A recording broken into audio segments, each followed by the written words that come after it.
Good afternoon na sa tanan. Okay, ayon kay Roy Seneris ng Filipino Star ngayon, tinatansiyang may 10 milyong Pilipino ang nagtatrabaho bilang OFW sa iba't ibang panig ng mundo. Ang pangunahing dahilan ng pagtatrabaho sa ibang bansa ay ang malaking pasahod na ibinibigay ng mga dayuhang bansa kaysa sa pasahod na ibinibigay ng ating pamahalaan. Karaniwang may mga pamilya ang umaalis, mga nanay. Naiiwan ang mga anak dito sa pangangalaga, it's either sa mga lolo or lola or mga kamag-anak lang. Okay. Ang remittances, yung mga padalang pera ng mga OFW dito sa kanilang pamilya, ay isa sa nagpapatatag ng ating ekonomiya. Kahit na anong krisis na daanan ng Pilipinas, dahil sa padala ng mga OFW na natiling tumatayo o lumalaban ang pamahalaan ng Pilipinas dahil sa mga remittances nila. Okay. Sa hapong ito, bibigyang linaw ng dalawang pupunan ang proposisyong mas nakakatulong sa pag-angat ng ekonomiya ng bansa ang mga OFW. Okay, sa pupunan ng mga sumasang-ayon o affirmative group, pinangungunahan ito ni Mia Francine Lopez. Kasama niya sa grupo si Jaylin Arya, si Jade Mary Mabala, si Mayan Casuela, si Roda Muhammad at saka si Ziad Samuel. Sa pupunan ng mga sumasalungan, pinapangunahan ito ni Giselle Amarado. Kasama niya sa grupo si Chasky Pineda, Saily Bagyo, Kylie Nicole Cortez, Laika Muhammad, and Sweetheart Francis Gete. Okay. Ang tatayong moderator ay si Gabriel Pateño. Ang timekeeper natin si Limuel Palbe at ang recorder mamaya ay si Mark Arit Sablas. Kayo naman as observers, kayo ang magbibigay desisyon mamaya kung sino ang mas matimbang ang punto. Sila bang sumasalungan o sila bang sumasang-ayon? So, makinig kayo para malaman na hindi yung papugihan lang ha, yung in-explain ko kanina. Makinig sa bawat punto. So, ito turn over ko na itong microphone. Ay, bago ko makalimutan, nasa likuran natin ang ating punong guro na si Ginoong Erwin Pineri bilang chairman sa mga pupuna ng ginagawa natin ngayon.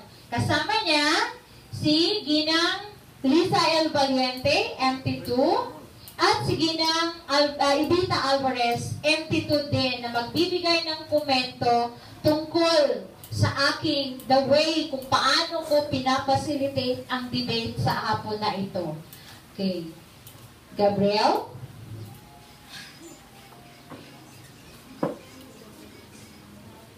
Magandang hapon sa inyong lahat. Ang salaping ipinapadala ng mga OFW dito sa Pilipinas ay tumutulong sa pagpapatatag ng ating pambansang ekonomiya.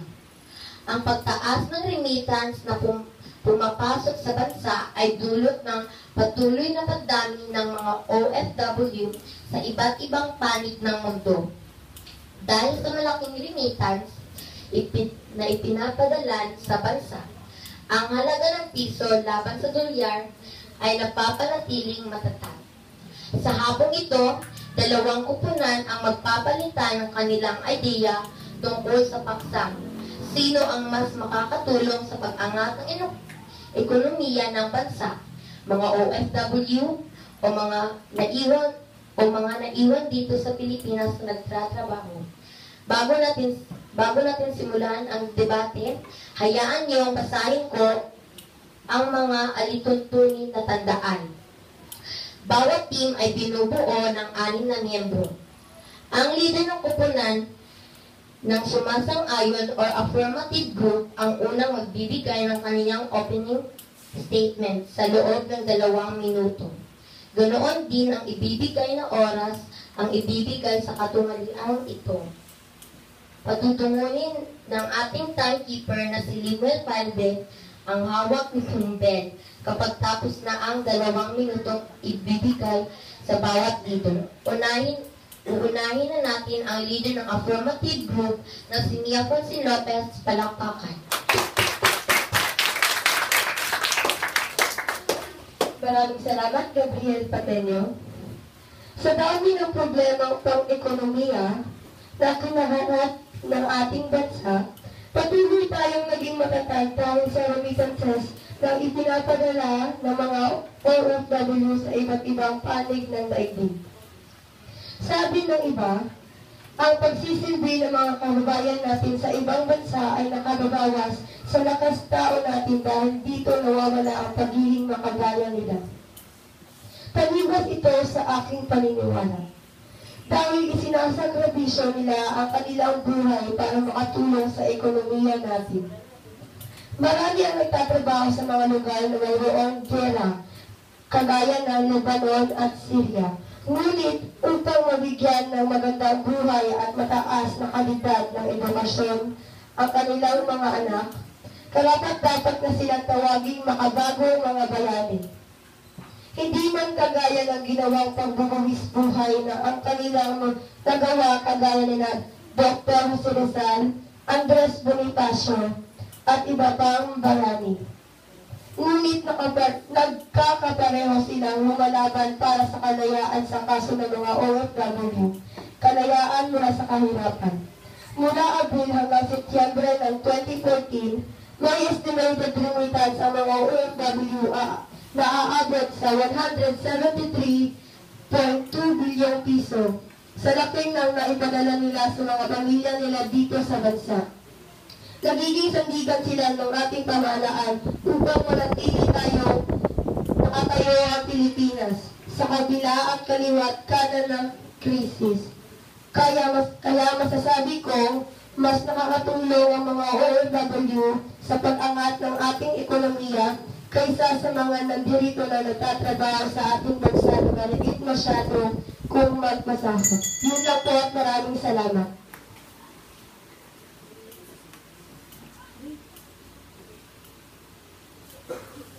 Natapos ni Mia ang kanyang pambungad na sa loobin sa loob ng 2 minutes and 14 seconds. Ngayon, pakinggan naman natin si Josal Amarado na pipiliting ipakita sa lahat na narito na mas nakakatulong ang mga naiwan dito sa bansa sa pagpapaunlad ng ating ekonomiya.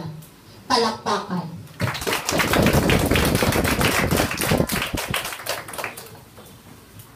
Ang pagtugon sa mga pangangailangan ng kanyang mamamayan, maayos at ligtas na pamumuhay, ay tanda ng kaunlaran ng bansa.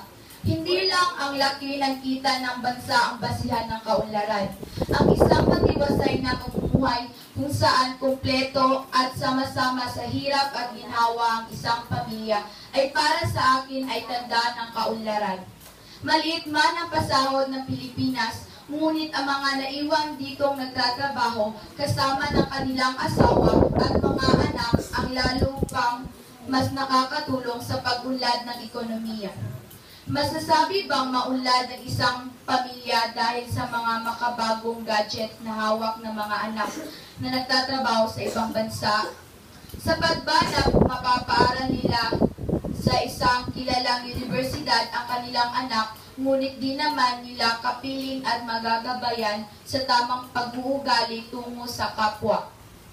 Sa kaso ng mga domestic helpers, nag-alaga sila ng mga anak ng ibang tao, tinatabihan sa pagtulog, inaakay sa paglalakad, sinusubuan sa pagkain at pinapaliguan. Ngunit di nila ito nagawa sa sarili nilang anak. Marami ang mga kabataan ang nasa impluwensya ng droga. Karamihan sa kanila ay OFW ang mga magulang. Sagana sila sa mga material na bagay, ngunit kulang sila sa pagmamahal. Tanda ba ng kaunlaran ang pagtakbo ng mga kabataang ito sa droga dahil wala silang masumbungan sa mga problemang dinadaanan ng karaniwang teenager? Maliit lang ang sahod ay maaari rin mapagkasya ang mahalaga. Nandyan ang mga magulang sa tabi ng mga anak para maturuan sila ng mga kaugaliang dadali ng kabataan tungo sa pagpapaunlad ng kanilang pamumuhay. Yun lamang po ang aking paunang salita.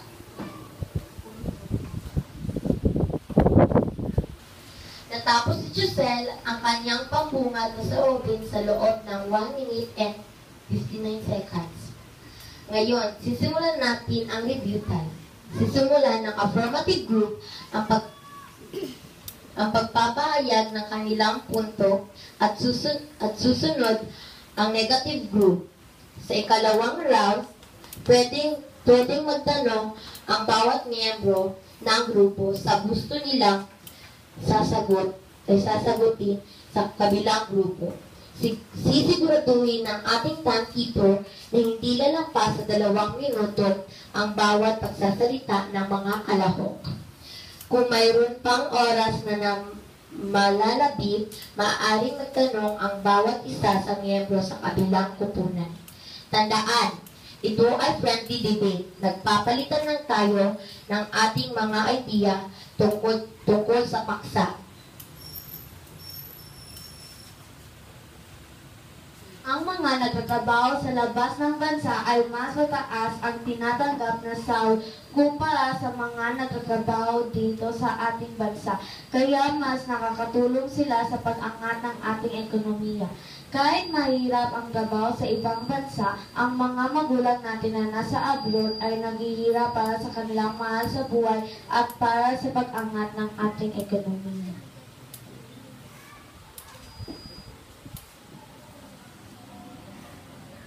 Nakapag-aral ng mabuti ang anak at pagdating sa huli, nakaka-graduate sila at nakakapagtrabaho ng maayos. Nakapagbili sila ng bagong gamit na gusto nilang bilhin. Nababayaran nila ang mga gastusin sa paaralan. Ang pagpapadala ng mga OFW sa kanilang pamilya ng mga material na bagay at mga salapi ay tanda ng pagmamahal sa kanilang anak.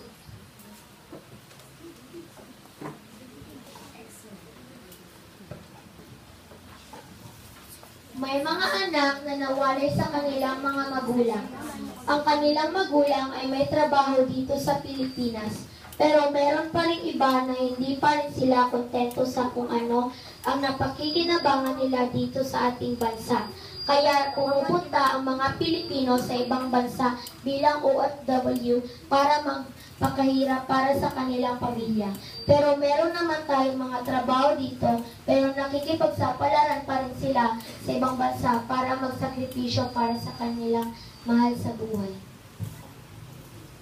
Mas magandang hindi na lang mag-abroad ang mga magulang para magabayan ang mga anak para hindi malulong sa droga at hindi gumamit ng sigarilyo sa murang edad.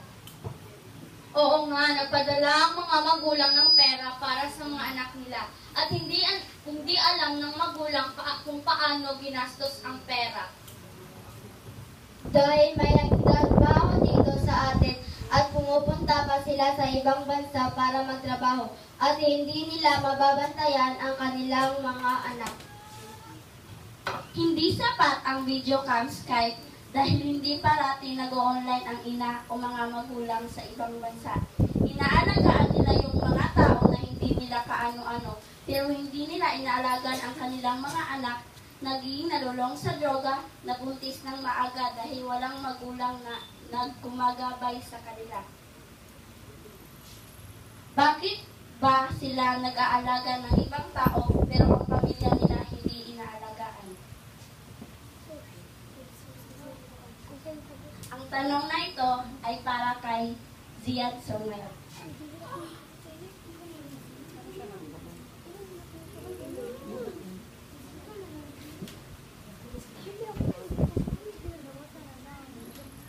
Ang tanong na ito ay para kay Jade Mary Mabara.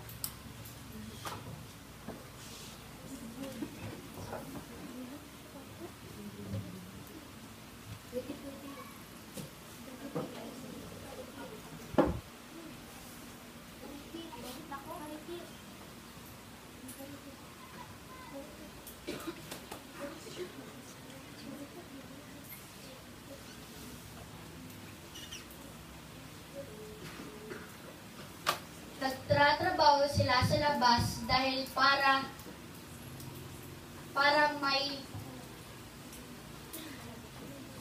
may kinabukasan tayo dito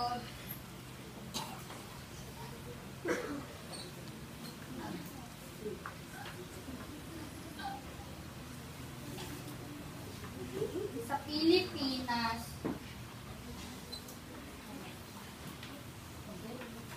Dahil dito sa Pilipinas, maliit lang ang sweldo at doon sa labas, malaki. Maraming salamat.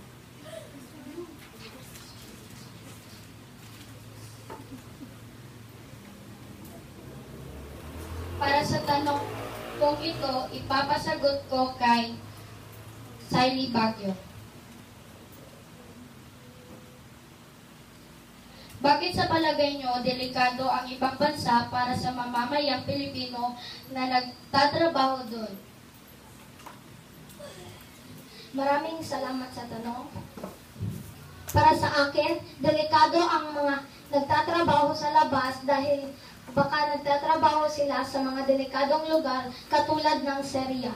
At kung may maganap man na gera doon, maaari silang madamay kung hindi nila alam na ganoon at maaari pa silang mapiligro dahil sa nagsasakripisyo sila para sa anak nila dito sa Pilipinas at para may panggasto sa mga pangangailangan sa bahay. At para sa tanong ko, ano ba ang maitutulong ng mga OFW sa ekonomiya ng Pilipinas? At ang gusto kong sumagot sa tanong ko ay si Ruda Buhamay. Ang maitutulong nila ay magpadala ng pera para sa kailang mga anak dahil gusto nila na makatapos ng pag-aaral ang kailang mga anak at makakuha ng maayos na trabaho at sa kailang buhay. At ang tanong ko na ito ay para kay Justin. Bakit ba hindi ka sang-ayon na magtrabaho ang mga mamamayan sa ibang bansa? Dahil walang sumusuporta sa kanilang mga anak kung meron man sa edukasyon sa kanilang pangangailangan. Hindi sa lahat ng panahon nagpapadala ang kanilang mga magulang. At para sa tanong ko, ano pa ba ang silbi ng pagpapadala nila ng material na bagay kung hindi naman nila napupuna ang kanilang pagmamahal sa kanilang mahal sa buhay? Ang tanong na yon ay para kay Zian Samuel. Ang pagpapadala ng mga material na bagay at mga salapi ay tanda ng kanilang pagmamahal sa kanilang mga anak. Ang tanong ko ay para kay Josel. Gugustuhin mo bang mamatay sa hirap dito sa Pilipinas basta't sama-sama ang buong pamilya? Kahit na maliit lang ang sahod dito sa Pilipinas, mas gugustuhin ko na dito magtrabaho ang aking magulang. Kasi ang mas mahalaga sa akin, ang aking pamilya. At lalong-lalo na ang aking magulang. Kasi kung dito magtatrabaho ang aking magulang, mas maitutuon nila ang pansin para sa kanilang anak. Kasi gusto ko na matiwasay na pamumuhay kung saan kompleto, sama-sama sa hirap at ginhawa. At yun ang tanda ng kaunlaran para sa tanong ko, masasabi mo bang maunlad ang pamilya kung magkakaroon ng mga makabagong gadget dito sa makabagong gadget na tinatamasa ng mga anak nila? Ang tanong na yon ay para kay Mia. Oo, sasabihin natin na mapapaaral nila ang kanilang anak sa isang kilalang universidad. Ngunit di naman nila kapiling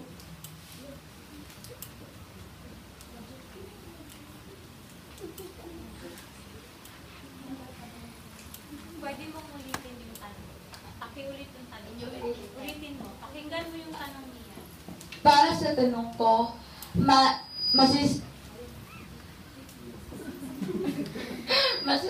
Masasabi mo bang maunlad ng isang pamilya dahil sa makabagong gadget na natatamasa ng mga anak ng nagtatrabaho sa bansa? Oo, dahil ipinapadala nila yung mga gadgets na yan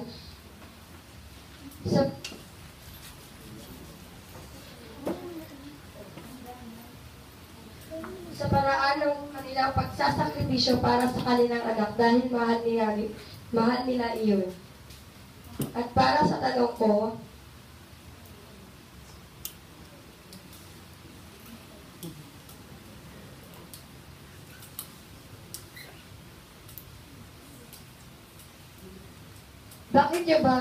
bakit nyo nasasabi na hindi nakakatulong ang OFW dito sa Pilipinas? Ang gusto kong sumagot sa tanong na ito ay si Nicole. Ulit.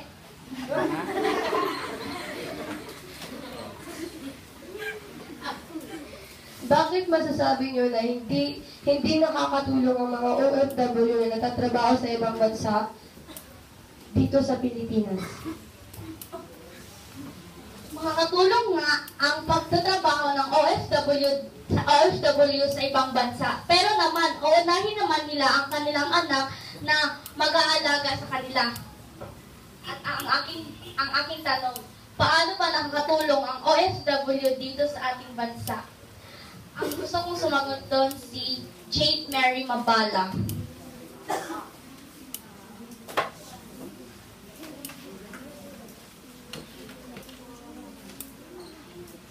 Nakakatulong ang mga OFW sa mga pamilya dahil gumiginawa ang buhay ng mga mahihirap na pamilya kung may kasapi sa kanilang pamilya na mag-ibang bansa.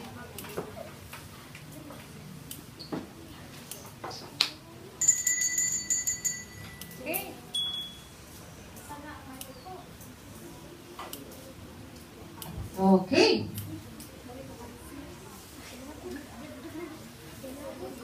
Alin ba ang mas matimbang? Sino ba ang mas nakakatulong sa kaunlaran ng bansa natin, sa ekonomiya ng bansa? Ang mga magulang na lumalabas, iniiwan ang mga anak dito? O yung mga magulang na nagtitiis sa maliit at kakarampot na sahod? Maliit na sahod, pinagkakasyahan. Makapiling lang ang mga anak, magabayan.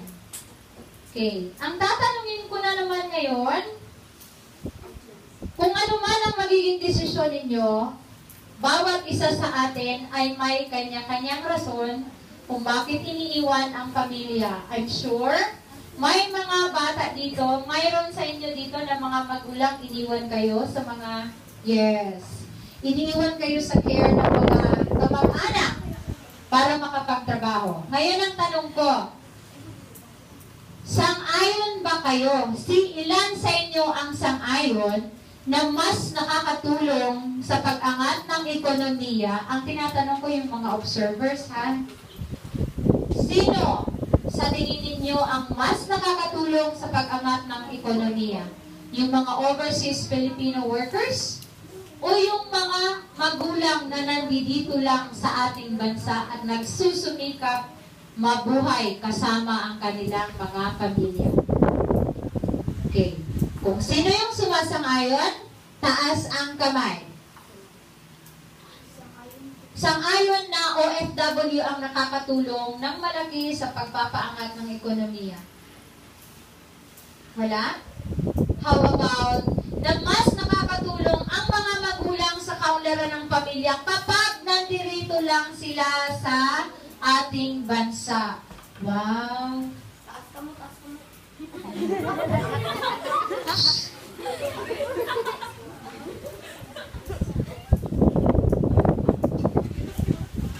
Okay. Yan pa rin ay ayon sa inyong opinion. Kanya-kanya tayo kasi may mga chances na hindi applicable sa iba at sa iba. Okay. Maraming salamat sa pagdalo ninyo sa debateng ito. Sana nakatulong ito para mapalago ang inyong kaisipan tungkol sa mga isyo na nangyayari dito sa inyong pamilya at sa ating bansa. Good afternoon, everyone. And thank you very much.